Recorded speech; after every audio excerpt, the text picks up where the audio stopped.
नमस्कार। आज हमारे सामने कुछ स्कैन किए हुए नोट्स हैं। इनमें अंग्रेजी के कुछ शब्द और मुहावरे लिखे हैं। हाँ, लग रहा है जैसे किसी ने अपनी पढ़ाई के लिए बनाया हो। शब्दों की लिस्ट है, उनके मतलब, कुछ पर्यायवाची भी। बिल्कुल, लेकिन हम सिर्फ इन्हें दोहराएंगे नहीं। हमारा इरादा है ये समझना कि ये शब्द और मुहावरे हमारे बातचीत को कैसे कैसे ज्यादा सटीक और असरदार बना सकते हैं। ये सिर्फ शब्द नहीं है, ये कम्युनिकेशन के टूल्स हैं, औजार हैं। हाँ, तो चलिए इन औजारों को जरा और गहराई से देखते हैं, इनकी धार तेज करते हैं। बिल्कुल, क्योंकि भाषा सिर्फ जानकारी देना नहीं है ना, ये हमारे सोचने के तरीके को भी शेप करती है। अच्छा, कैसे? देखिए, जब हमारे पास किसी भावना या स्थिति को बताने के लिए सही शब्द होता है ना, तो हम शायद उसे ज्यादा साफ तरीके से समझ भी पाते हैं। बात तो सही है। तो ये नोट्स इसी सफर का हिस्सा हैं। देखते हैं ये हमें क्या सिखाते हैं। ठीक है, शुरुआत करते हैं उन शब्दों से जो किसी व्यक्ति के बारे में बताते हैं, उनके गुणों के बारे में। पहला शब्द है कैंडिड। कैंडिड, हाँ। नोट्स में मतलब दिया है निष्कपट, स्पष्ट, और पर्यायवाची हैं फ्रैंक, ऑनेस्ट, फोर्थराइट। बिल्कुल, मतलब वो इंसान जो सीधी बात करे, बिना घुमाए फिराए। हाँ, और ये अक्सर एक अच्छी क्वालिटी मानी जाती है ना, फ्रैंक होना, ऑनेस्ट होना। बिल्कुल। पर इसी लिस्ट में एक और शब्द देखें, इंसोलेंट। इंसोलेंट, इसका मतलब है असभ्य, ढीठ। हाँ, और पर्यायवाची डिसरिस्पेक्टफुल, रूड, बोल्ड। अब यहाँ बोल्ड शब्द दिलचस्प है। बोल्ड, वो कैसे? बोल्ड तो साहसी होता है। हाँ, अकेले में बोल्ड का मतलब साहसी ही है, जो पॉजिटिव हो सकता है। लेकिन इंसोलेंट के साथ जब ये जुड़ता है, अच्छा, तो यही बोल्डनेस नेगेटिव हो जाती है। मतलब ये वो साहस है जिसमें इज्जत नहीं है, ढिठाई, गुस्ताखी जिसे कहते हैं। ओह, समझ गई। मतलब बोल्ड होना अपने आप में अच्छा या बुरा नहीं है, ये कॉन्टेक्स्ट पर निर्भर करता है। एग्जैक्टली, कि वो साहस सम्मान के दायरे में है या नहीं। जैसे कैंडिड होना अच्छा है, पर वही साफगोई अगर बिना लिहाज के हो तो वो रूड या इंसोलेंट बन सकती है। ये तो बहुत ही बारीक फर्क है। यही तो मजा है भाषा का। वो हमें ये न्यूआंसेस पकड़ने और बताने की ताकत देती है। शब्द सिर्फ लेबल नहीं होते, उनका अपना वजन होता है, अपना कंटेक्स्ट होता है। सही कहा। अच्छा, अगला शब्द है एरुडाइट। एरुडाइट, हाँ, एरुडाइट मतलब विद्वान। पर्यायवाची हैं स्कॉलरली, लर्न्ड। ये शब्द सुनते ही एक खास इमेज आती है मन में, है ना? हाँ बिल्कुल, जैसे कोई बहुत ज्ञानी, पढ़ा लिखा व्यक्ति, शायद किसी लाइब्रेरी में किताबों के बीच। ये सिर्फ नॉलेजेबल या इंटेलिजेंट कहने से ज्यादा गहरा लगता है। हाँ, इसमें फॉर्मल पढ़ाई, गहरा अध्ययन, वो भाव ज्यादा है। अच्छा, और एक और शब्द है इसी तरह का, इम्पेकेबल। इम्पेकेबल, इम्पेकेबल मतलब त्रुटिहीन, परफेक्ट, फ्लॉलेस, फॉल्टलेस। वाह, ये तो मतलब बिल्कुल उत्तम। हाँ, ये किसी चीज में परफेक्शन दिखाता है, कोई कमी नहीं। जैसे किसी की ड्रेस इम्पेकेबल हो सकती है, या किसी का बर्ताव। हाँ, या किसी रिपोर्ट की भाषा। ये सिर्फ गुड या एक्सीलेंट से कहीं ज्यादा दमदार तारीफ है। ये दिखाता है कि स्टैंडर्ड बहुत ऊंचे थे और उन्हें मीट किया गया है। और फिर एक शब्द है डिलिजेंट। डिलिजेंट यानी परिश्रमी। हाँ, मेहनती। इसके तो कई पर्यायवाची दिए हैं नोट्स में, इंडस्ट्रियस, हार्ड वर्किंग, असिडुअस, अनटायरिंग। इतने सारे शब्द हाँ, एक ही बात के लिए। मैं ऐसा क्यों? क्या इनमें कुछ फर्क है? बहुत अच्छा सवाल है ये। अक्सर होता है, पर्यायवाची शब्दों में इंटेंसिटी या फोकस का थोड़ा थोड़ा फर्क होता है। अच्छा, जैसे जैसे हार्ड वर्किंग तो एक आम शब्द है, कोई मेहनत करता है। इंडस्ट्रियस में अक्सर एक रेगुलरिटी, एक समर्पण का भाव ज्यादा होता है। अनटायरिंग जोर देता है कि बंदा थकता नहीं, लंबे समय तक काम कर सकता है। और एसिडुअस ये क्या है? ये खासतौर पर उस मेहनत के लिए है जिसमें डिटेल्स पर बहुत ध्यान दिया गया हो, लगन हो, सावधानी हो। ओह, तो मतलब अगर कोई छात्र होमवर्क सिर्फ पूरा कर ले तो वो हार्ड वर्किंग है? शायद, हाँ। लेकिन अगर वो हर सवाल को समझकर, साफ साफ लिखकर, बिना गलती के करे तो वो असिडुअस है। बिल्कुल, क्या बढ़िया समझा आपने। यही फर्क है। अच्छा, ये छोटे छोटे फर्क हमें लोगों के काम या उनके गुणों को ज्यादा प्रिसाइजली डिस्क्राइब करने में मदद करते हैं। सही बात है। जब हम किसी की तारीफ में सिर्फ मेहनती न कहकर असिडुअस कहते हैं तो शायद सुनने वाले को भी लगता है कि हमने उनके काम की क्वालिटी पर ध्यान दिया है। एग्जैक्टली। यही तो भाषा की ताकत है, नुआंसेस को पकड़ना और बताना। समझ गई। ये सिर्फ शब्द नहीं है, ये दुनिया को देखने के लेंस जैसे हैं। चलिए अब कुछ क्रियाओं पर आते हैं, वर्ब्स। हाँ बिल्कुल, एक्शंस एंड स्टेट्स। नोट्स में एक शब्द है परसुएड। परसुएड, राजी करना। पर्यायवाची हैं। कोक्स, कन्विंस, ये तो रोज इस्तेमाल होता होगा, किसी को मनाना। हाँ, और यहाँ भी देखिए कन्विंस और कोएक्स में थोड़ा फर्क है। अच्छा, क्या फर्क है? कन्विंस ज्यादातर लॉजिक, रीजन, सबूतों के आधार पर किसी को सहमत करने के लिए होता है। ठीक है। जबकि कोएक्स उसमें थोड़ा प्यार से फुसलाना, मिन्नत करना, वो शामिल हो सकता है। ओ, जैसे आप दोस्त को पार्टी में चलने के लिए कोएक्स कर सकते हैं। बिल्कुल। लेकिन किसी इन्वेस्टर को अपने बिजनेस प्लान के लिए आपको कन्विंस करना पड़ेगा। ये तो बड़ा उपयोगी फर्क है।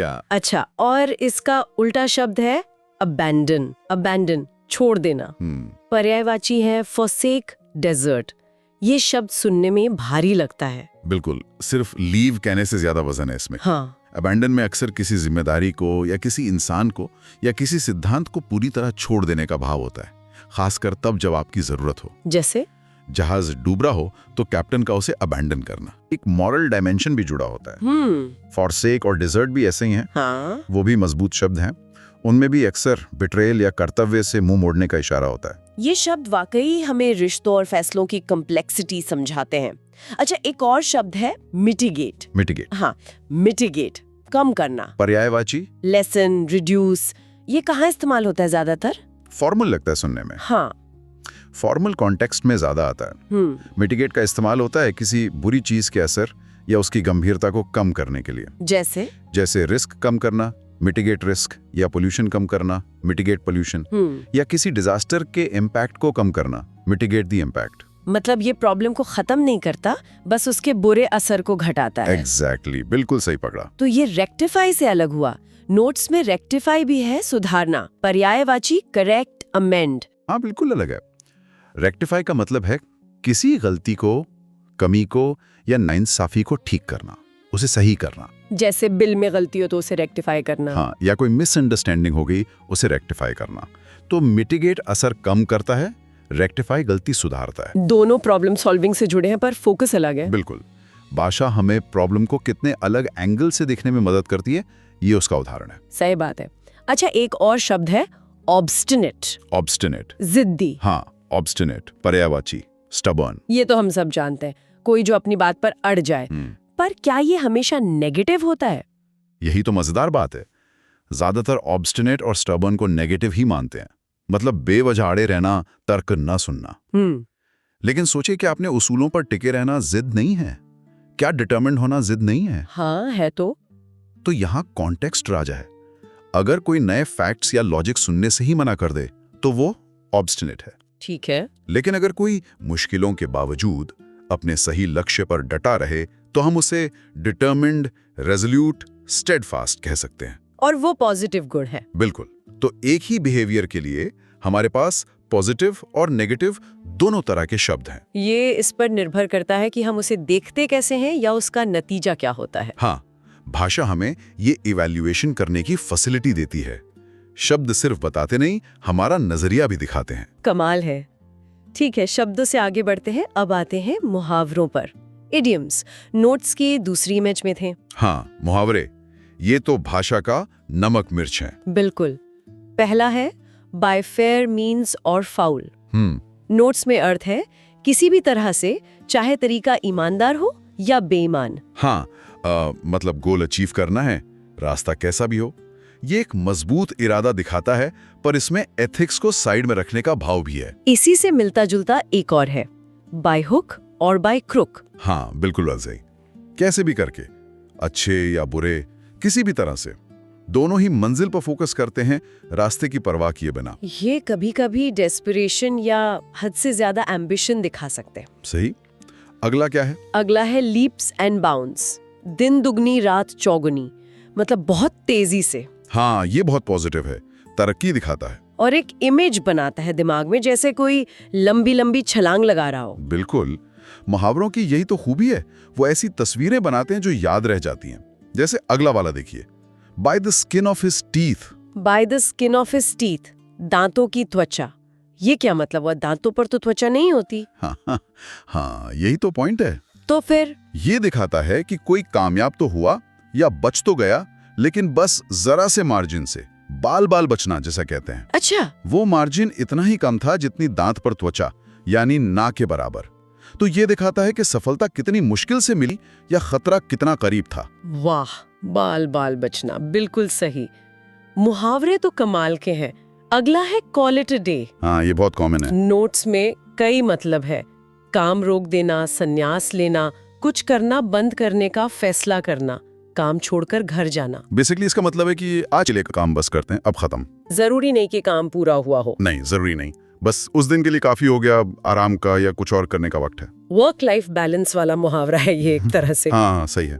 और ये वाला तो बहुत फेमस है, कांट जज a book by its cover. ओह हाँ, बिल्कुल। केवल बाहरी दिखावे से अंदाजा नहीं लगाना चाहिए, किसी चीज को उसके बाहरी रूप से नहीं आंकना चाहिए। ये तो जिंदगी का सबक है जो एक मुहावरे में आ गया है ना? ये हमें याद दिलाता है कि असली कीमत या गुण अक्सर अंदर छुपे होते हैं। प्रेजुडिस से बचने की सलाह देता है। कितना सच है, और हम कितनी बार ये गलती करते हैं। बिल्कुल, ये दिखाता है कि भाषा कैसे कल्चरल विजडम को आगे बढ़ाती है। नहीं कहा। अच्छा, आखिरी मुहावरा है carry the day. Carry the day मतलब जीत हासिल करना, विन अ विक्ट्री। सुनने में बड़ा पावरफुल लगता है। हाँ, इसका मतलब सिर्फ जीतना नहीं, बल्कि किसी बहस में, मुकाबले में या लड़ाई में प्रभावी साबित होना, सफल होना है। अक्सर तब इस्तेमाल होता है जब जीत मुश्किल लग रही हो। मतलब उस दिन या मौके पर डोमिनेट करना। हाँ, एक तरह से अपना पॉइंट प्रूव करना, जीत जाना, सक्सेसफुली जीतना। समझ गई। तो हमने काफी सारे शब्द और मुहावरे देखे इन नोट्स से। हाँ, इस सब का मतलब क्या निकलता है? ये सिर्फ अंग्रेजी सीखने वालों के लिए ही नहीं, मुझे लगता है किसी भी भाषा को समझने वालों के लिए इंटरेस्टिंग है। बिल्कुल, ये हमें दिखाता है कि भाषा कितनी रिच है, कितनी नुमांस्ड है। एक ही बात को कहने के कितने तरीके हैं और हर तरीके का अपना रंग, अपना जोर है। कैंडिड और इंसुलेंट ने बताया कि सफाई के साथ लिहाज भी जरूरी है। हाँ, एरोडाइट, इम्पेकेबल, एसिडुअस ने दिखाया कि क्वालिटी और मेहनत के भी कितने डायमेंशंस हो सकते हैं। और क्रियाएं जैसे मिटिगेट और रेक्टिफाई, प्रॉब्लम सॉल्विंग के अलग अलग अप्रोचेस दिखाती हैं। और मुहावरे, वो तो भाषा में जान डाल देते हैं, कल्चरल फ्लेवर लाते हैं और अक्सर गहरी सीख भी देते हैं। तो ये सिर्फ वोकैबुलरी रटना नहीं है। नहीं, बिल्कुल नहीं। बल्कि ये समझना है कि कब, कहाँ और क्यों कोई खास शब्द या मुहावरा इस्तेमाल करे। ये हमारी कम्युनिकेशन स्किल्स को शार्पन करता है। बिल्कुल, जैसे एक कारीगर के पास सही टूल्स हों तो वो बेहतर काम कर पाता है, वैसे ही है। सही एनालॉजी है। और ये हमें एक गहरे सवाल पर लाता है। क्या सवाल? कि जब हमारी वोकैबुलरी बढ़ती है, जब हम फीलिंग्स और आइडियाज को बताने के लिए ज्यादा सटीक, ज्यादा डाइवर्स शब्द सीखते हैं, चाहे वो आम शब्द हों या मुहावरे, तो क्या इससे सिर्फ हमारी भाषा बेहतर होती है या कुछ और भी? या फिर क्या ये हमारे दुनिया को देखने का, उसे समझने का और उसके बारे में सोचने का तरीका भी बदलता है? ओ, मतलब ज्यादा शब्द जानने से क्या हम दुनिया की बारीकियों को बेहतर देख पाते हैं? शायद। हाँ, सोचिए जब हमारे पास किसी एक्सपीरियंस या इमोशन के लिए एक स्पेसिफिक शब्द होता है तो हम उसे ज्यादा आसानी से पहचान पाते हैं, उस पर सोच पाते हैं। लैंग्वेज और थॉट का कनेक्शन बहुत गहरा है। ये सोचने वाली बात है। तो अगली बार जब कोई नया शब्द या मुहावरा सीखें तो ये जरूर सोचिएगा कि ये आपकी सोच की खिड़की को कितना और चौड़ा कर रहा है। इस पर विचार किया जा सकता है।